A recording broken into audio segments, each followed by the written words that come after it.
ప్రేమ కలిగిన మా ప్రభువా, కృపా సత్య సంపూర్ణుడా, కృప చూపుల ఐశ్వర్యవంతుడా, ఆరాధనలకి యోగ్యుడువు, స్తుతులకి పాత్రుడువు, నీడైన దేవుడు, మహోన్నతుడైన దేవుడు, ఉన్నత పరిశుద్ధ స్థలాలలో నివసించుచున్న దేవుడు, శరాబులతోనూ కెరాబులతోనూ దూతలతోనూ మహాదూతలతోనూ ప్రధాన దూతలతోనూ పరలోక రాజ్య సైన్య సమూహముతో మానక గాన స్తుతి గానాలతో మహిమపరచబడుతున్న దేవుడా, మీకు స్తోత్రాలు. మీ యొక్క ప్రేమను బట్టి స్తుతిస్తున్నాం, మీ వాత్సల్యతను బట్టి స్తోత్రాలు, మీ మంచితనాన్ని బట్టి స్తోత్రాలు, మీ కనికరాన్ని బట్టి స్తోత్రాలు, మీ యొక్క గొప్పతనాన్ని బట్టి స్తోత్రాలు. యేసయ్యా, నీ కృప వెంబడి నీ కృపను మాకు అనుగ్రహిస్తూ నీ కృప ద్వారా మాకు ఇచ్చిన రక్షణకై స్తోత్రాలు, మాకు ఇచ్చిన పాప క్షమాపణకై స్తోత్రాలు, మాకు ఇచ్చినటువంటి పరలోక రాజ్యాన్ని బట్టి మీకు స్తోత్రాలు. ప్రభువా, సంవత్సరములు గతించిన సంవత్సరములన్నిటిలో మాకు తోడుగా ఉండి మమ్మల్ని నడిపించి మాకు ఇమ్మానుయేలు దేవుడిగా, ఎబెనేజర్ దేవుడిగా సహాయం చేసి మాకు మీరు అన్ని విషయాల్లో క్షేమాన్ని ఇచ్చినందుకే స్తోత్రాలు. అనుదినం మా జీవిత యాత్రలో మాకు చాలని దేవుడిగా ఉన్నందుకు స్తుతిస్తున్నాం.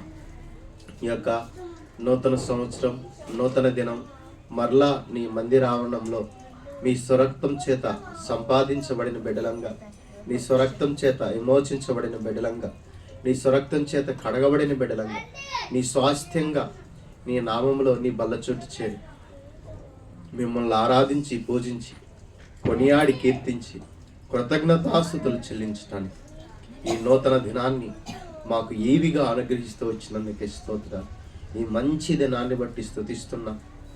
ఒక దినము మీ ఇంటిలో గడపటం మాకు అది ఆశీర్వాదము, అది మాకు క్షేమము, అది మాకు శ్రేయస్సు, అది మాకు దీవెన, అది మాకు మేలు. ప్రభువా, ఈ మేలులతో నింపబడినటువంటి నీ సన్నిధికి మమ్మల్ని నడిపించారు. నీ సన్నిధిలో సంతోషము, నిత్య సుఖము ఉన్నది.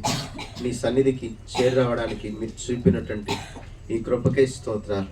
రాత్రంతా నీ సన్నిధిలో గడపడానికి, నీ యొక్క వాక్యం వినడానికి, పాటలతో మిమ్మల్ని మహింపరచడానికి, నీ వాక్యాన్ని మా హృదయంలో భద్రం చేసుకోవడానికి మాకు సహాయం చేసినందుకే స్తోత్రాలు. మరలా మమ్మల్ని సంఘంగా, సమాజంగా నీ యొక్క సన్నిధిలో ప్రభువా మిమ్మల్ని మహింపరచడానికి, వేడుకొనడానికి, మొరపెట్టుకోవడానికి, మీ సన్నిధిలో ప్రభువా మిమ్మల్ని ఘనపరచడానికి మాకు ఇచ్చినటువంటి శ్రేష్టమైన మంచి సమయాన్ని బట్టి కృతజ్ఞతలు చెల్లిస్తున్నాం. పాటలతో మిమ్మల్ని మహింపరిచేదానికి మాకు సహాయం చేయండి. ఈ వాక్యం చేత మిమ్మల్ని ఆరాధించడానికి మాకు సహాయం చేయండి. ప్రభువా, చేరువచ్చిన బిడ్డలను బట్టి స్తోత్రాలు. ఇంకా నీ ఏర్పాట్లో, నీ చిత్తంలో, నీ సంకల్పంలో, నీ ఆలోచనలో, నీ ఉద్దేశంలో వారిని, నీ బిడ్డలను వారి హృదయాల్లో ప్రేరేపించి తండ్రి నీ సన్నిధికి మీరు ఆకర్షించండి. నీ సన్నిధిలో ప్రభువా నీ బిడ్డలో నీ సన్నిధి కాంతిని అనుభవించడానికి, సమాధానాన్ని పొందుకోవడానికి, ఆశీర్వాదాన్ని పొందుకోవడానికి, దేవులను పొందుకోవడానికి, మేలును పొందుకోవడానికి ఈ యొక్క ఏర్పాట్లో ఉన్న వారందరినీ కూడా నీ సన్నిధికి సమకూర్చుము. నీ సన్నిధిలో రక్షణ, మార మనసు, పాప క్షమాపణ, నాయన నెమ్మది, ఆనందము, శాంతి దొరుకుతుంది. నువ్వు ఒక్కడవే నాయన శాంతిని, సంతోషాన్ని, ఆనందాన్ని అనుగ్రహించే దేవుడు. మనుషులను ప్రభువా పాపంలో నుంచి, శాపంలో నుంచి, దోషంలో నుంచి, అపవిత్రతలో నుంచి, నాశనం నుంచి, నరకం నుంచి ప్రభువా తప్పించడానికి దేవుడు అయింది మానవుడిగా, యేసు క్రీస్తుగా మీరు జన్మించి ప్రభువా మానవులందరి యొక్క పాపము పరిహారం చేయడానికి, ప్రాయశ్చిత్తం చేయడానికి కలవరి శిలువలో బలి అయినందుకే స్తోత్రాలు. యేసయ్యా, మీ రక్తము మా విస్తారమైన పాపములు, అధికమైన పాపములు, లెక్కలేనన్ని పాపములను చేసి ఉన్నటువంటి మమ్మలను మీరు పవిత్రపరచడానికి కలవరి శిలువలో మా కొరకై మీ రక్తాన్ని దారబోసినందుకే స్తోత్రాలు. యేసయ్యా, మీ రక్తం మమ్మల్ని కడిగి పరిశుద్ధులుగా, పవిత్రులుగా, నిర్దోషులుగా, నిష్కలంకులుగా, నిందారహితులుగా, యథార్థవంతులుగా, నీతిమంతులుగా పరలోక రాజ్యంలో నిలబెట్టడానికి మమ్మలను మరి మీరు ఏర్పాటు చేసుకున్నందుకే స్తోత్రాలు చేస్తున్నాం. సత్యంలోను మేము నడవడానికి, నీతి న్యాయంలో మేము మా కుటుంబాలు జీవించటానికి మాకు ఇచ్చిన అవకాశానికి స్తోత్రాలు. సమయాన్ని దీవించి ఆశీర్వదించినందుకై స్తుతిస్తూ ఆరాధిస్తూ ఉన్నాం. ప్రభా, నీ వాక్యం చేత మాతో మాట్లాడము. నీ బల్ల చుట్టూ చేరవచ్చే సమయం కూడా దీవెనకరంగా చేయము. నూతనమైన మాటలతో మమ్మల్ని దర్శించి మీరు మహిమ పొందమని, మహిమ ఘనత ప్రభావాలు మీకు ఆరోపిస్తూ కృతజ్ఞతలు చెల్లిస్తూ రక్షకుడైన యేసు ప్రభు వారి నామమున ప్రార్థిస్తున్నాం తండ్రి, ఆమేన్. పాటలు పాడుకుందాండి, పాటలు పాడుకుందాం.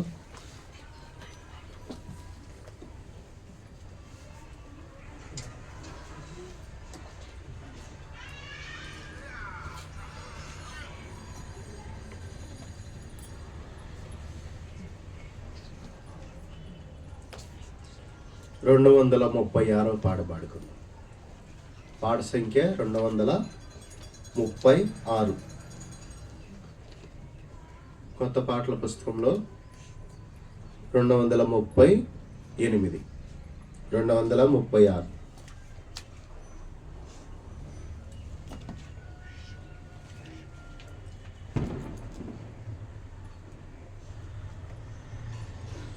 స్తోత్రించి కీర్తించెదము హల్లెలూయా, స్తుతి చెల్లించి ఉల్లాసింతుము హల్లెలూయా. స్తోత్రించి కీర్తించెదము హల్లెలూయా, స్తుతి చెల్లించి ఉల్లాసింతుము హల్లెలూయా. గడచిన కాలమెల్లా కంటి పాపవలే, గడచిన కాలమెల్లా కంటి పాపవలే, కాచెను ప్రభు మమ్ము హల్లెలూయా.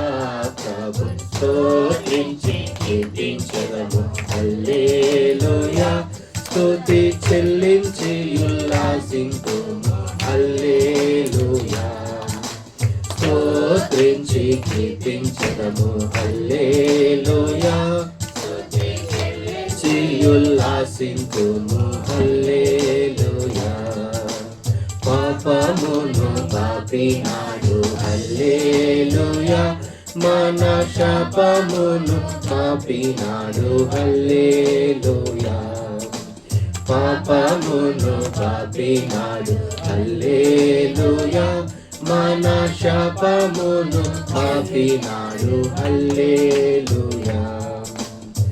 కన్నా తల్లి వలెనే కనికరించెను మమ్ము, కన్నా తల్లి వలెనే కనికరించెను మమ్ము, ఎన్న తరమ ప్రేమ హల్లెలూయా.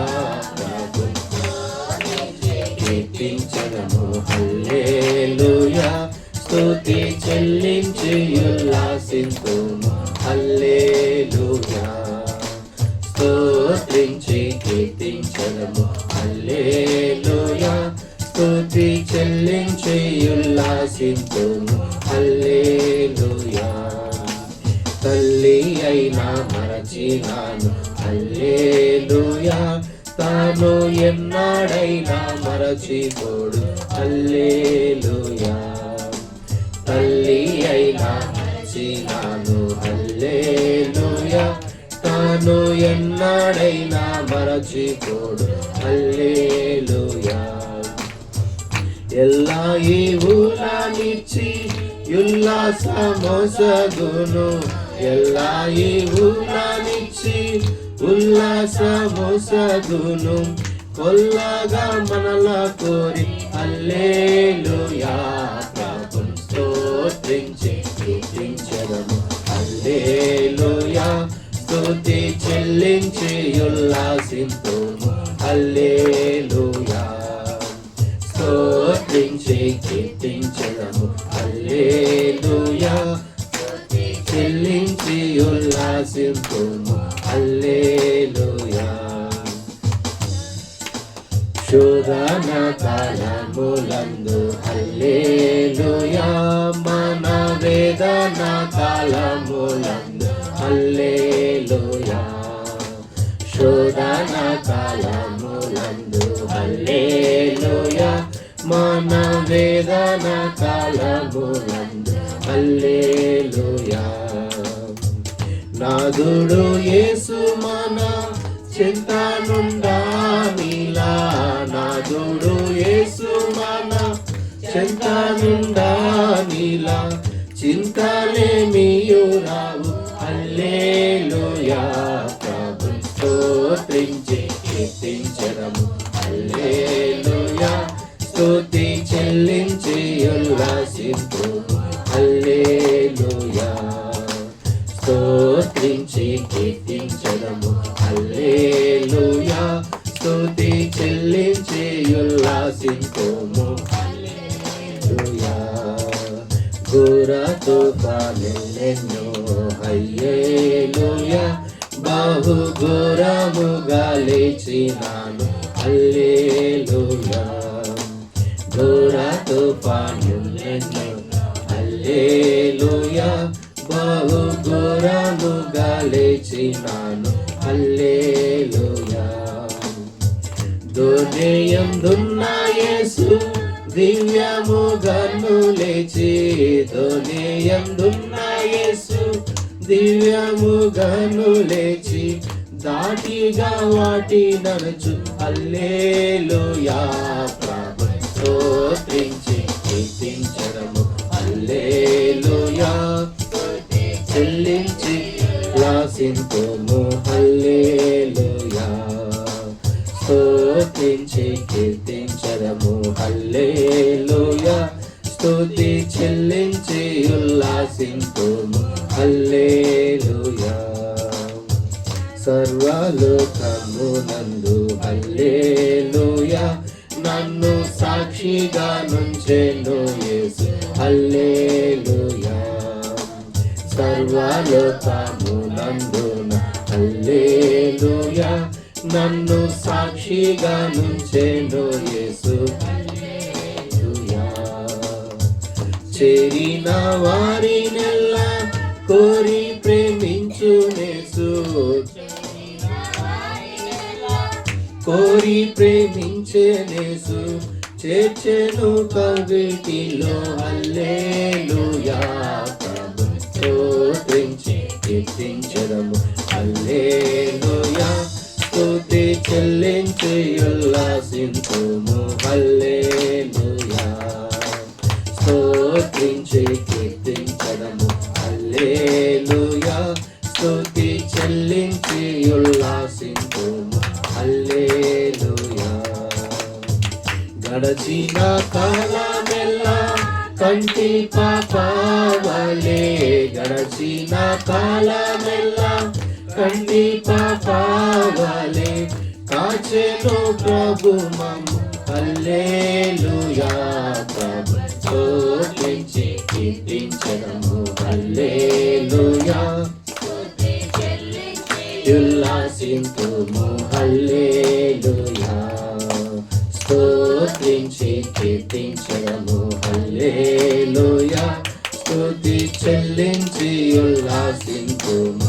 హల్లెలూయా పాట సంఖ్య 226 పాట పాడుకుందాం. 226 పాట కొత్త పాటల పుస్తకంలో 226. పాడేదా దేవా నీ కృపలన్ నూతన గీతములన్,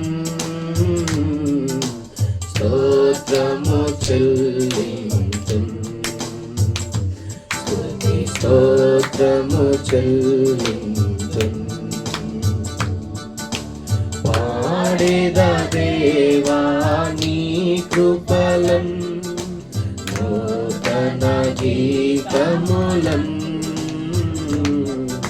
స్తోత్రము చెల్లింతున్, స్తుతి స్తోత్రము చెల్లింతున్. భూమి పునాదులు వేయక ముందే యేసులు చేసితివి,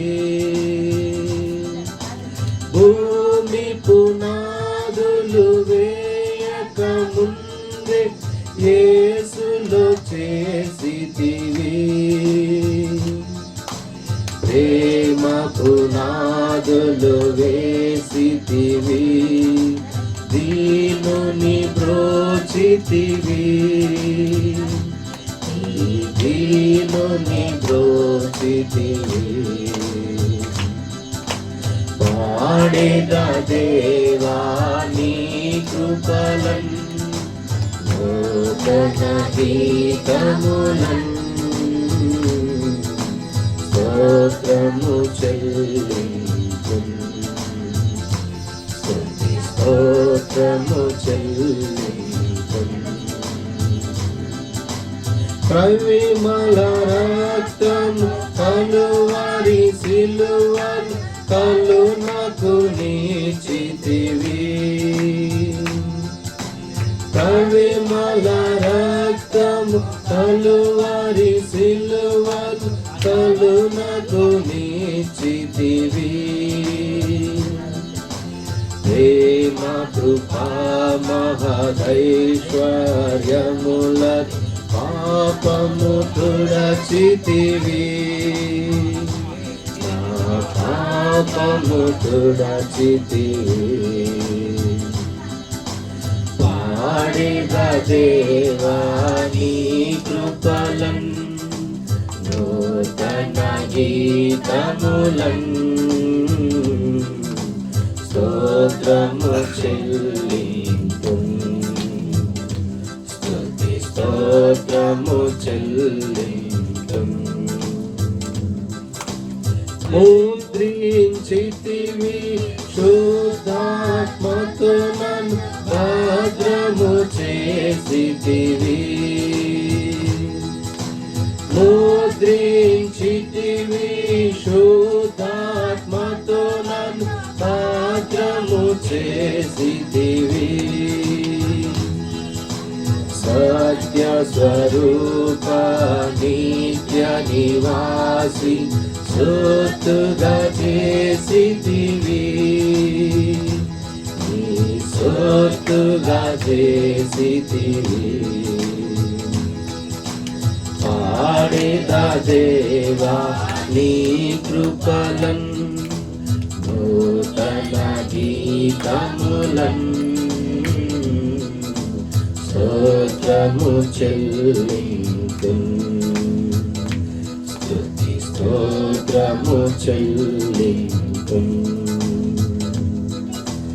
అన్యుడనై నిన్ను ఎరుగకయున్నన్ ధాన్యుని చేసితివి, అన్యుడనై నిన్ను ఎరుగకయున్నన్ ధాన్యుని చేసితివి. ప్రియ పట్టణ పౌరుల సేవింపన్ వరములను సగితివి, కృపవరములను సగితివి. పాడేద దేవా నీ కృపలన్, నూతన గీతములన్, స్తోత్రము చెల్లింతున్, స్తుతి స్తోత్రము చెల్లింతున్.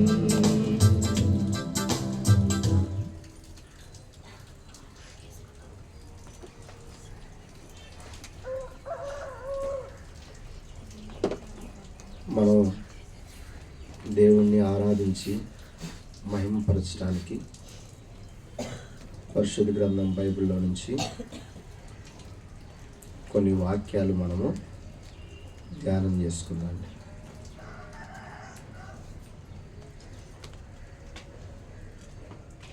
యెహోషువ గ్రంథము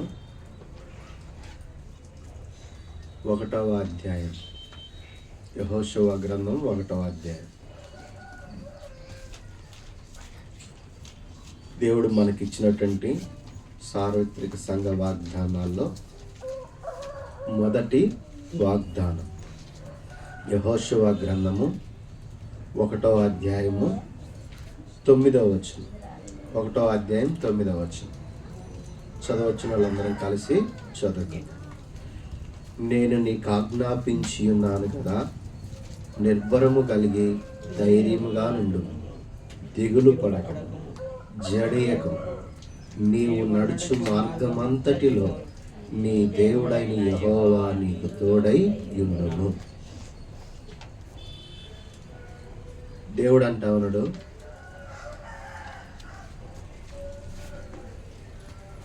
నీ దేవుడైన యెహోవా నీకు తోడై యుండును.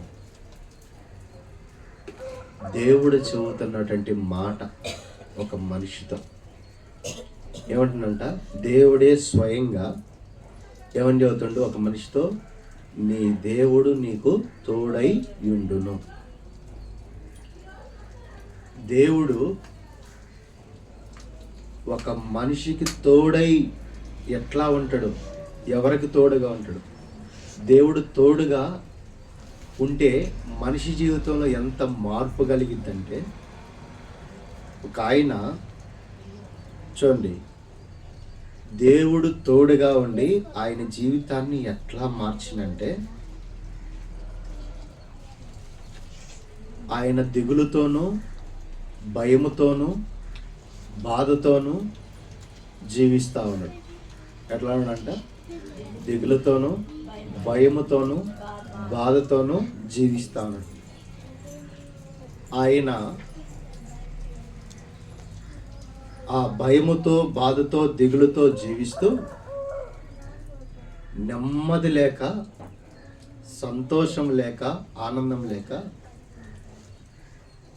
సొంత ఇంటిని కూడా విడిచిపెట్టి పారిపోవలసి వచ్చింది.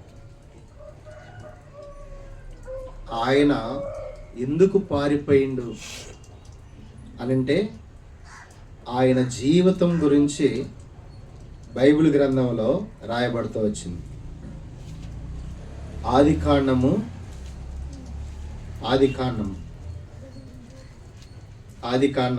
27వ అధ్యాయం. ఆదికాండం 27వ అధ్యాయం. ఆదికాండము 27వ అధ్యాయం. ఆదికాండము 27వ అధ్యాయం. ఈ 27వ అధ్యాయంలో అతని గురించి రాసింది. ఎవరు అతనంటే యాకోబు. ఎవరంట ఆయన? యాకోబు.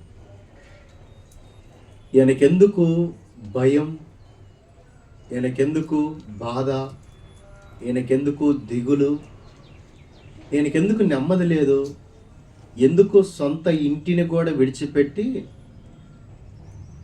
పారిపోవలసి వచ్చింది అంటే, ఆయన యొక్క పేరును బట్టి ఆయన స్వభావం ఉన్నది. ఆయన పేరు ఏందంట? యాకోబు. యాకోబుకి అర్థం ఏంటంటే మోసగాడు.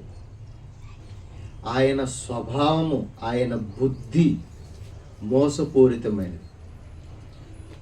మోసపూరితమైన మనుషులకు భయం, దిగులు, బాధ, నెమ్మది ఉండదు. ఎవరెవరిని మోసం చేసిందంటే బైబిల్ గ్రంథంలో రాయబడుతూ వచ్చింది. చూడండి, ఎవరెవరిని మోసం చేసిందంట. మొదటిగా వాళ్ళ అన్నని మోసం చేసిండు. ఎవరిని మోసం చేసిండ? వాళ్ళ అన్నని. వాళ్ళ అన్నని మోసం చేసిండు. వాళ్ళ అన్న పేరు ఏశావు. ఆ మోసపూరితమైనటువంటి మనస్సు కలిగిన ఈ యాకోబు వాళ్ళ నాన్నని కూడా మోసం చేసిండు. ఎవరిని? వాళ్ళ నాన్నని. మోసపూరితమైన మనుషులకి ఏముండదు? సంతోషం ఉండదు, ఆనందం ఉండదు, శాంతి ఉండదు, సమాధానం ఉండదు. వాళ్ళకి ఆశీర్వాదము, దీవెన, మేలు, క్షేమం వాళ్ళు పొందుకోలేరు. మోసాలు చేసేవాళ్ళు. ఈ మోసం చేసే యాకోబు అన్నను మోసం చేసిండు. తర్వాత ఎవరిని మోసం చేసిండు? ఎవరిని? తండ్రిని మోసం చేసిండు. మోసం చేయడానికి వాళ్ళ అమ్మ సహకరించిందంట. ఎవరు? మనుషులు మోసపూరితమైన జీవితాలు జీవించడానికి కారణం ఏంటంటే, కొంతమంది తల్లులు ఉంటారు, కొంతమంది తండ్రులు ఉంటారు పిల్లల జీవితాలు పాడు చేసేవాళ్ళు. కొంతమంది తండ్రులు ఉంటారు, కొంతమంది తల్లులు ఉంటారు, కొంతమంది అన్నలు ఉంటారు, కొంతమంది తమ్ముళ్ళు ఉంటారు, కొంతమంది బంధువులు ఉంటారు, కొంతమంది మోసపూరితమైన బ్రతకడానికి భార్యలు ఉంటారు. ఇట్లాంటి మోసపూరితమైన జీవితం జీవిస్తూ భయముతోనూ దిగులుతోనూ నెమ్మది లేకుండా సొంత ఇంటిని కూడా విడిచి మరణ భయముతో పరిగెడతామనంట. ఏ భయంతో? మరణ భయంతో పరిగెడతా. ఈ మరణ భయంతో పరిగెత్తినటువంటి మనిషితో దేవుడు మాట్లాడుతున్నాడు. ఏమని మాట్లాడుతానంటే, నువ్వు భయపడొద్దు, నువ్వు దిగులు పడద్దు, ఇదిగో నువ్వు నిబ్బరం కలిగి ధైర్యంగా ఉండు, నీ దేవుడు నీకు తోడుగా ఉంటాడు. ఆయనతో మాట్లాడి ఆయన జీవితాన్ని మార్చిండు దేవుడు. ఇప్పుడు నుంచి నువ్వు మోసపూరితమైన జీవితంలో నుంచి బయటకు వస్తావు. నువ్వు మోసపూరితమైన జీవితంలో నుంచి బయటకు వచ్చినాక నేను నీకు తోడుగా ఉంటా. అందుకే యాకోబు ఎప్పుడైతే మోసపూరితమైన జీవితంలో నుంచి బయటకు వచ్చిండో, ఇశ్రాయేలు అయిండో, ఇశ్రాయేలీలు దేవుడుగా పిలిపించుకోవడానికి దేవుడు ఇష్టపడ్డాడు. ఏ దేవుడిగా? ఇశ్రాయేలు దేవుడు. ఇశ్రాయేలు దేవుడు ఇశ్రాయేలీలకి దేవుడు ఎట్లా తోడున్నాడంటే, ముందు వెనుక. ఏందంట? ఇశ్రాయేలు దేవుడు ఇశ్రాయేలుకి ఎట్లా తోడున్నాడంట? ముందు వెనక సమస్తం ఆవరించి ఉన్నాడు దేవుడు. ఈ మోసం చేసే మనిషి యొక్క మనస్సు దేవుడు మాట్లాడి మార్చి, ఆయన బుద్ధిని మార్చి, ఆయన మనస్సును మార్చి, ఆయన పేరును మార్చి, ఆయనకి తోడుగా ఉండి భయపడద్దు, దిగులు పడద్దు, నిబ్బరంగా ఉండు, ధైర్యంగా ఉండు, నేను నీకు తోడుగా ఉంటా. దేవుడు మోసపూరితమైన మనుషులను మార్చి వారి యొక్క బుద్ధిని, వాళ్ళ స్వభావాన్ని, వాళ్ళ ఆలోచనలు, వాళ్ళ హృదయాన్ని మార్చి వాళ్ళకి తోడుగా ఉండి వాళ్ళని ఆశీర్వదించిండంట. ఏం చేసినట్టు? వాళ్ళకి తోడుగా ఉండి వాళ్ళని మోసపూరితమైనటువంటి ఈ బ్రతుకుని మార్చి దేవుడు తోడుగా ఉండి ఆయనను ఆశీర్వదించిండు. ఎట్లా ఆశీర్వదించిండంటే, ఈయనను మార్చి దేవుడే అంటాడు. ఏమని? 28వ అధ్యాయంలో, ఆదికాండం 28వ అధ్యాయంలో చూడండి. దేవుడు ఆయనతో మాట్లాడుతాడు. ఏమని మాట్లాడుతాడంటే, 28వ అధ్యాయం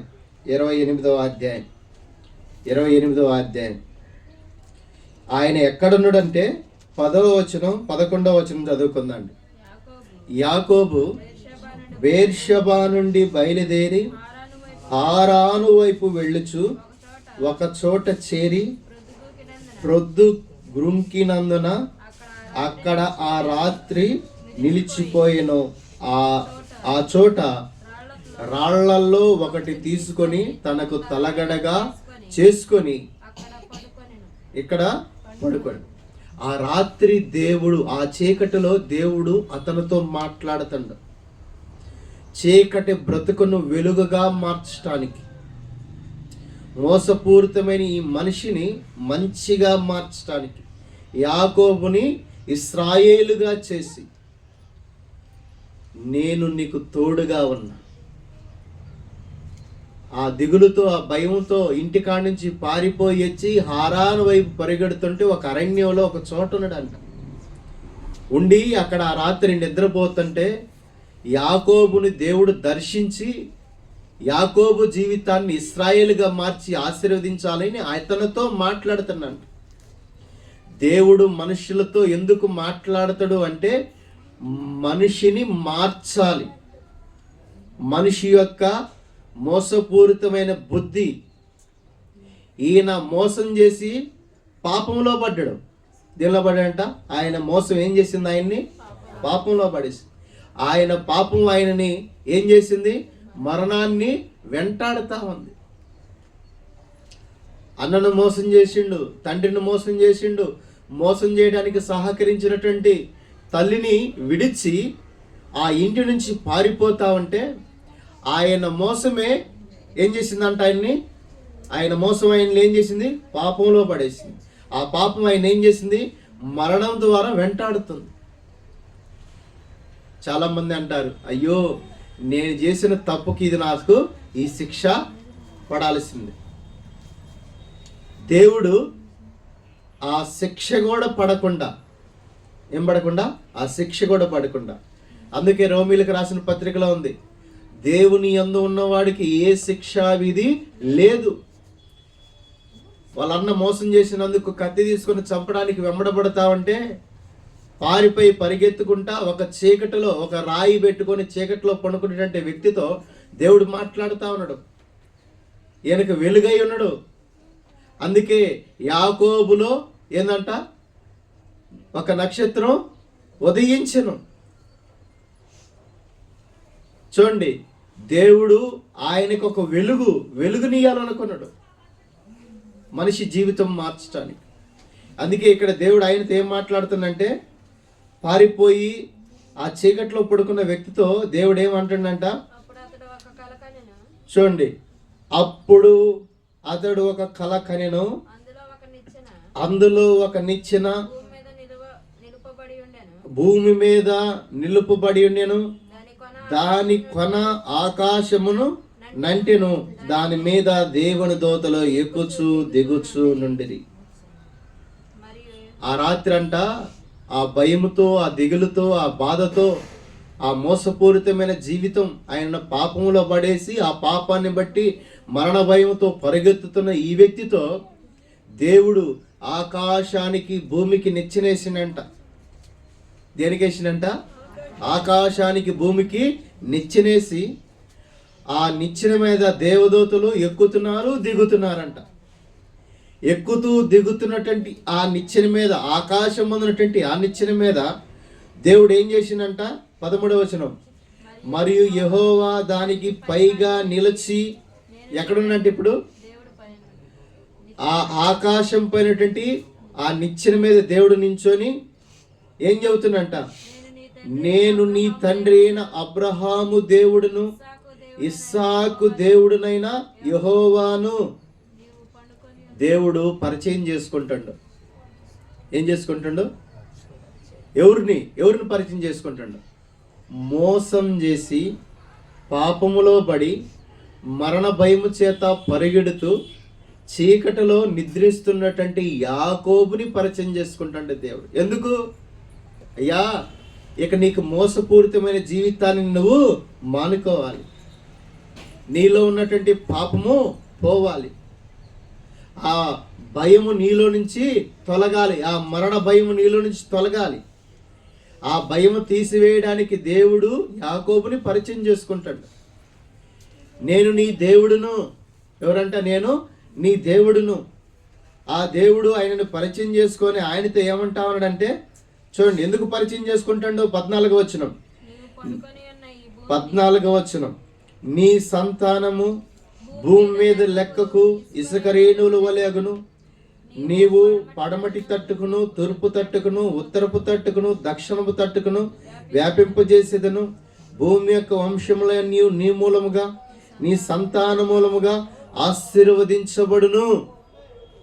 ఎందుకు దేవుడు పరిచయం చేసుకుంటానంటే, యాకోబుని ఇశ్రాయేలుగా మార్చి ఆశీర్వదించడానికి పరిచయం చేసుకుంటాడు.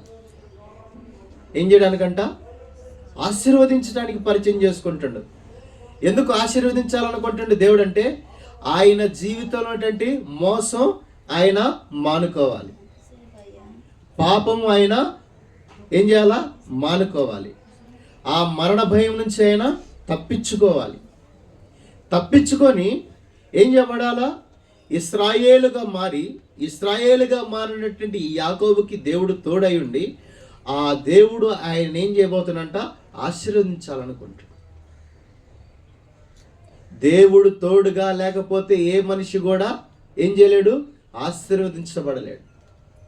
దేవుడే పరిచయం చేసుకుంటుండు, దేవుడే తోడై ఉంటా అంటుండు, దేవుడే ఆశీర్వదిస్తానంటుండు.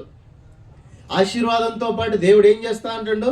15వ వచనంలో, ఇదిగో నేను నీకు తోడయ్యుండి నీవు వెళ్ళి ప్రతి స్థలమందు నిన్ను కాపాడుచు ఈ దేశమందు నిన్ను మరలా రప్పించేదను. నువ్వెక్కడికి వెళ్ళినా నేను నిన్ను తోడుగా ఉండి నేను నిన్ను కాపాడుతా. ఏం చేస్తాడంట? నేను నిన్ను కాపాడుతా, నేను నిన్ను కాపాడతా. కాపుదల కోసం పరిగెడతా ఉన్నాడు. ఆశీర్వదిస్తానంటాడు, ముందు పరిచయం చేసుకుంటాడు, తర్వాత ఆశీర్వదిస్తానంటాడు, తర్వాత దేవుడు ఏం చెప్తా ఉన్నాడు? కాపాడుతానంటా ఉన్నాడు. కాపాడడం మాత్రమే కాదు, ఏం చెప్తా ఉన్నాడు చూడండి 15వ వచనంలో, నేను నీతో చెప్పినది నెరవేర్చు వరకు నిన్ను విడువనని చెప్పగా. ఏందంట? నిన్ను కాపాడతా అని దేవుడు చెప్తా ఉన్నాడు. నేను నీతో చెబుతున్న మాట నెరవేరుస్తా. తర్వాత ఇంకొక మాట ఏం చెప్తా ఉన్నాడంటే చూడండి, ఇంకొక మాట ఏం చెప్తా ఉన్నాడంటే దేవుడు యాకోబుతో దేవుడు ఇంకొక మాట ఏం చెప్తా ఉన్నాడంటే, రండి చదువుకుందండి. ఆదికాండము 32వ అధ్యాయం. 32వ అధ్యాయం. ఆదికాండము 32వ అధ్యాయం 9వ వచనం. అప్పుడు యాకోబు, నా తండ్రి అయిన అబ్రహాము దేవా, నా తండ్రి అయిన ఇస్సాకు దేవా, నీ దేశమునకు నీ బంధువుల యొద్దకు తిరిగి వెళ్ళుము, నీకు మేలు చేసేదనని. ఏందంట? ఏం చెప్తున్నట్టు దేవుడు? నేను నీకు మేలు చేస్తా. ఈ మోసపూరితమైన మనిషిని మార్చి ఆశీర్వదించాలని, కాపాడాలని, మేలు చేయాలని, దేవుడు తోడుగా ఉండాలని ఆయన పరిచయం చేసుకుంటాడు. ఏం చేయాలనుకుంటున్నాడంట? నిన్ను ఆశీర్వదించాలనుకుంటున్నా, నిన్ను కాపాడాలనుకుంటున్నా, నీకు నేను మేలు చేయాలనుకుంటున్నా, నీకు తోడుగా దేవుడు తోడుగా ఉండాలనుకుంటాడు, నీకు మేలు చేయాలనుకుంటుండు, నిన్ను కాపాడాలనుకుంటుండు, నిన్ను ఆశీర్వదించాలనుకుంటుండు, నీ మోసపూరితమైన జీవితాన్ని మార్చాలనుకుంటుండు, నీ పాపాన్ని తీసివేయాలనుకుంటుండు దేవుడు, నీ యొక్క మరణ భయం నుంచి నిన్ను తప్పించాలనుకుంటుండు. అందుకే దేవుడు అంటుండు, దిగులు పడగాకు, ఏం పడమాకు, దిగులు పడమాకు, భయపడమాకు, ధైర్యంగా ఉండు, దేవుడు నీకు తోడుగా ఉండి నిన్ను ఆశీర్వదిస్తాడు, దేవుడు నీకు తోడుగా ఉండి నిన్ను కాపాడుతాడు, దేవుడు నీకు తోడుగా ఉండి నీకు మేలు చేస్తాడు. ఇప్పుడు దేవుడు చేసిన మేలును ఏం చేయాలంట? ఎంత మేలు చేసిండో తెలుసా? దేవుడు యాకోబు యొక్క స్వభావాన్ని మార్చి ఇశ్రాయేలీలుగా చేసి ఆయన ఎంత ఆశీర్వదించంటే రెండింతల ఆశీర్వాదం. ఎంత ఆశీర్వాదం అంట? రెండింతల ఆశీర్వాదం. రెండింతల ఆశీర్వాదంలోనికి నిన్ను నడిపించడానికి దేవుడు ఏమంటాడు? నీకు తోడుగా ఉంటా. ఏమంటా? నీకు తోడుగా ఉంటా, నీకు తోడుగా ఉంటా, నీకు తోడుగా ఉంటా, నీకు తోడుగా ఉంటా. చూడండి, మేలుతో పాటు దేవుడు ఏం చేయబోతుందంట? 10వ వచనం.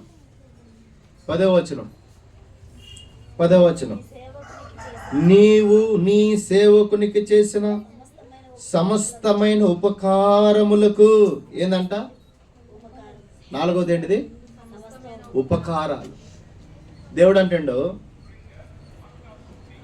నిన్ను ఆశీర్వదిస్తాను, నిన్ను కాపాడతాను, నీకు మేలు చేస్తాను, నీకు ఉపకారాలు చేస్తాను. ఎందుకు ఉపకారాలు చేస్తాడు అంటే, ఈ దేవుడు అందరికీ ఎవరంట? కీర్తనల గ్రంథంలో రాయబడింది, రండి చదువుకుందండి. కీర్తనల గ్రంథం 145వ కీర్తన, 145వ కీర్తన. కీర్తనల గ్రంథం 145వ అధ్యాయం, 145వ అధ్యాయం 9వ వచనం. 145వ కీర్తన 9వ వచనం. యెహోవా అందరికీ ఉపకారి. ఏందంట? అందరికీ. ఎవరికి ఉపకారం చేసిండు దేవుడు అంటే, ఒక మోసపూరితమైన మనిషిని మార్చి, పాపంలో ఉన్న మనిషిని మార్చి, మరణ భయంలో ఉన్న మనిషిని మార్చి, ఆ మనిషిని పరిచయం చేసుకొని, ఆ మనిషిని బుద్ధిని మార్చి, ఆ మనిషి యొక్క పాపం నుంచి విడిపించి, ఆయనకు తోడుగా ఉండి ఆయనను ఆశీర్వదించాలనుకుంటాడు, ఆయనను కాపాడాలనుకుంటాడు, ఆయనకి మేలు చేయాలనుకుంటాడు, ఆయనకు ఉపకారం చేయాలనుకుంటాడు. దేవుడు ఏం చేయాలనుకుంటున్నట? ఉపకారం. యెహోవా అందరికీ ఉపకారం. మరి నీకు అంటాడు, దేవుడు చేసినటువంటి మేలులను ఏం చేయకూడదంట? మర్చిపోకుండా ఏం చేయాలి ఇప్పుడు మనము? రండి కీర్తనల గ్రంథం 103వ అధ్యాయం. కీర్తనల గ్రంథం 103వ అధ్యాయం. ఇక్కడ ఏం చేసిండంట? దేవుడు చేసినటువంటి మేలుకి ఏం చేస్తా ఉన్నారంట? చూడండి, 2వ వచనం, 103:2. నా ప్రాణమా యెహోవాను సన్నతించుము, ఆయన చేసిన ఉపకారములను దేనిని మరువకము. తర్వాత దాని కింద వచనం, ఆయన నీ దోషములన్నిటినీ క్షమించువాడు, నీ సంకటములను కుదుర్చువాడు. ఏం చేసినంట?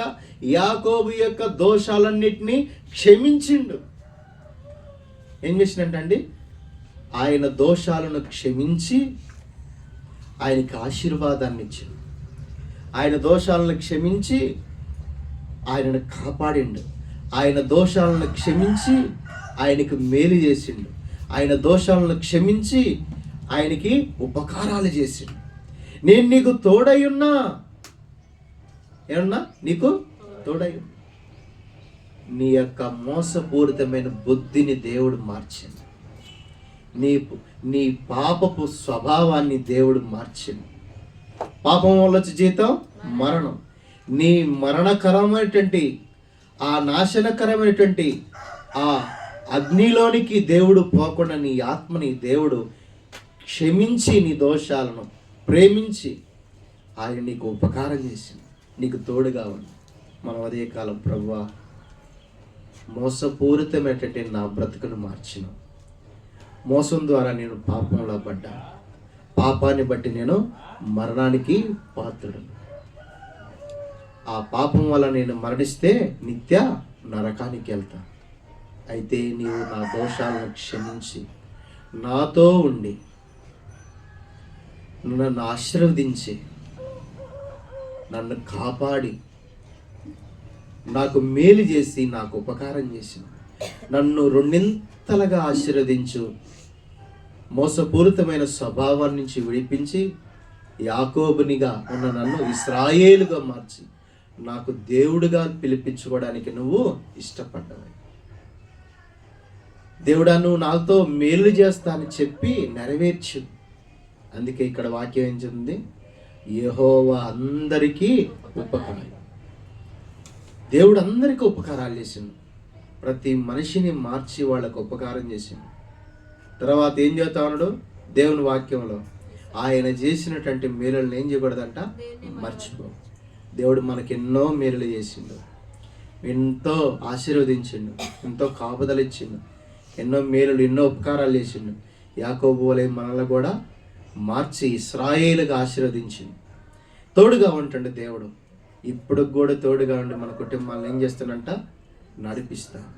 కాబట్టి మనం ఈ కొద్ది మాటలతో దేవుణ్ణి ఆరాధన చేసుకుందాం. మోకరించి కళ్ళు మూసుకొని ఈ మాటలతో మనం ప్రభువుని ఆరాధన చేసుకుందాం.